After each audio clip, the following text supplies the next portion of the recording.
Assalamualaikum anak-anak yang hebat. Bagaimana kabarnya hari ini? Semoga anak-anakku dalam keadaan sehat dan selalu semangat untuk belajar. Berjumpa lagi dengan Ibu di video pembelajaran kita kali ini. Salam sehat dan salam sejahtera buat kita semua.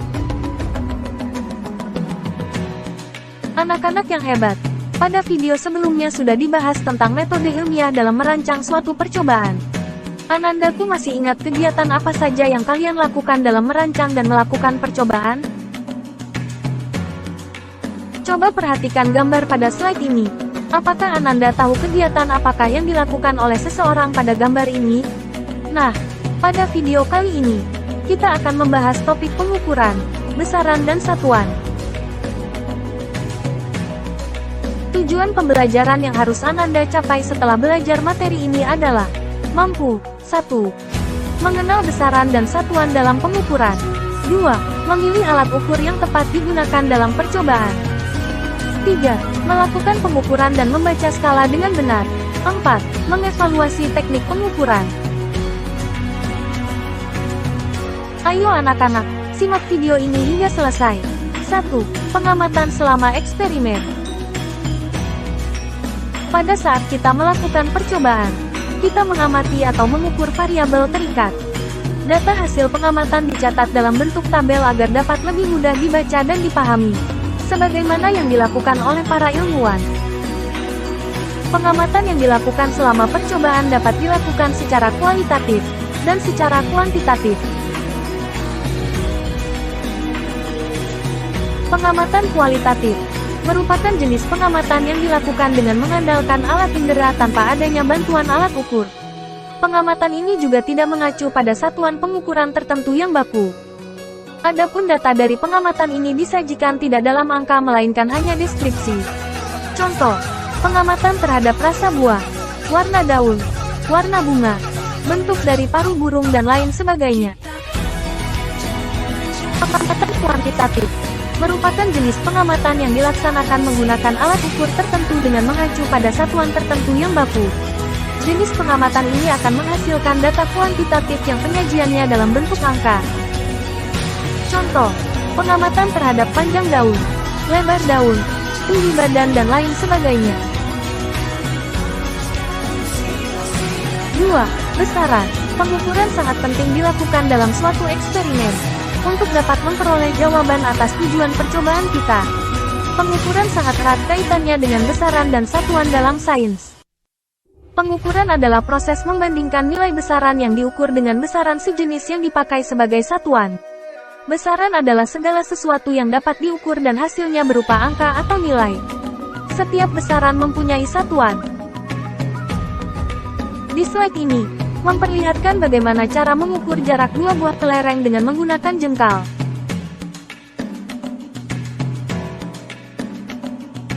Dari pengukuran yang dilakukan diketahui, jarak kedua kelereng sama dengan 3 jengkal tangan.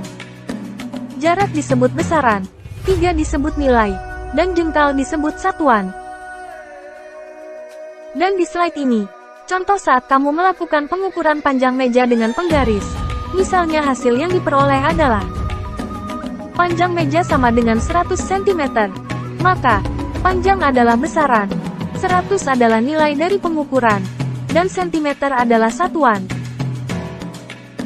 Dalam sains, kita mengenal dua jenis besaran yaitu besaran pokok dan besaran turunan. Besaran pokok adalah besaran yang satuannya telah ditetapkan terlebih dahulu dan tidak tergantung kepada satuan-satuan besaran lain. Besaran pokok dijadikan dasar untuk menetapkan besaran lainnya. Sedangkan besaran turunan adalah besaran yang ditetapkan berdasarkan besaran pokok. Satuannya pun diturunkan dari beberapa satuan besaran pokok. Sebagai contoh, untuk menentukan kecepatan suatu benda bergerak, kita perlu mengukur panjang lintasan dan waktu yang diperlukan untuk menempuh lintasan tersebut. Besaran pokok ada 7, yang dapat kalian lihat pada slide ini. Pada tabel terlihat besaran pokok, satuannya secara standar internasional, serta nama alat ukurnya. Ibu harap Ananda dapat mengingat ketujuh besaran pokok ini. Dan di slide ini, Ananda dapat melihat beberapa contoh besaran turunan, serta satuannya secara standar internasional.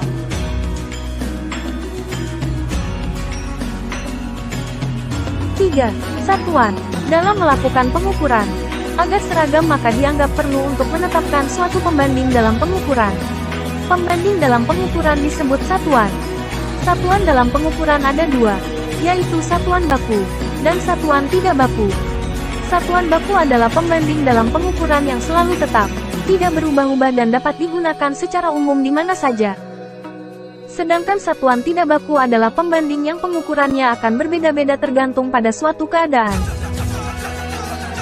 Pada slide ini, Ananda dapat melihat contoh satuan baku dan satuan tidak baku untuk beberapa besaran. Sebagai seorang ilmuwan yang melakukan pengukuran, kita perlu memiliki keterampilan mengubah satuan sesuai dengan satuan yang diakui secara internasional. Kata lain mengubah satuan ini adalah mengonversi.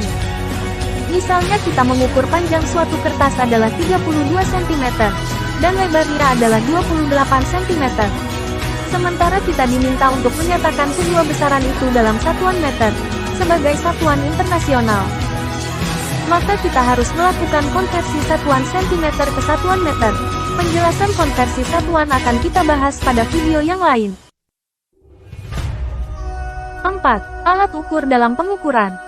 Pemilihan alat ukur saat melakukan percobaan sangat penting, agar dapat memperoleh hasil percobaan yang akurat. Terdapat berbagai macam alat ukur yang digunakan untuk mengetahui besaran-besaran yang akan diukur. Silahkan Ananda cermati berbagai macam alat ukur pada beberapa slide berikut.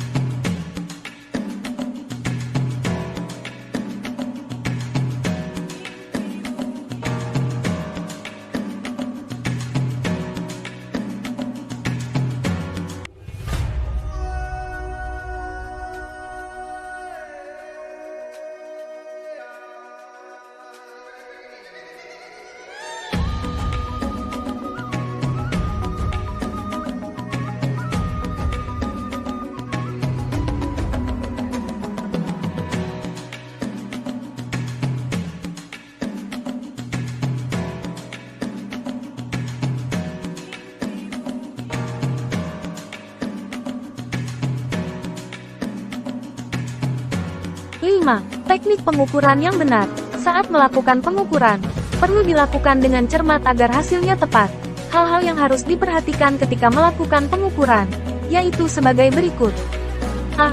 Selalu perhatikan bahwa alat ukur yang digunakan selalu pada angka 0 sebelum kalian mulai mengukur. B. Pastikan alat ukur yang digunakan sudah mengukur secara tepat.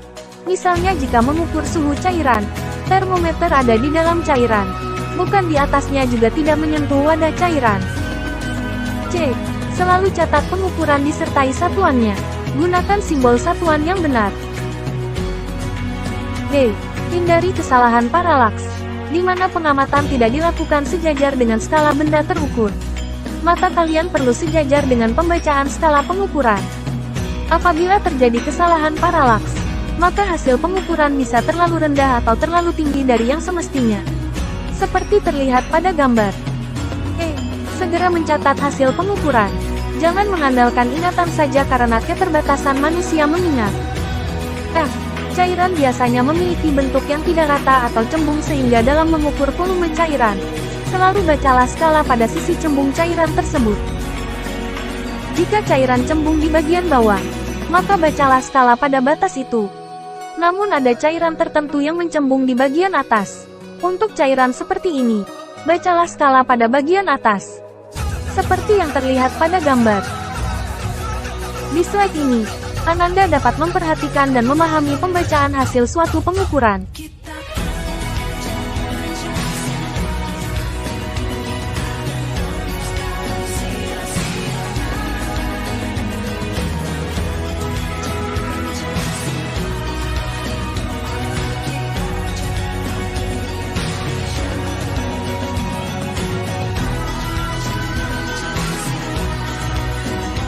Nah, anak-anak, demikianlah video pembelajaran kita kali ini.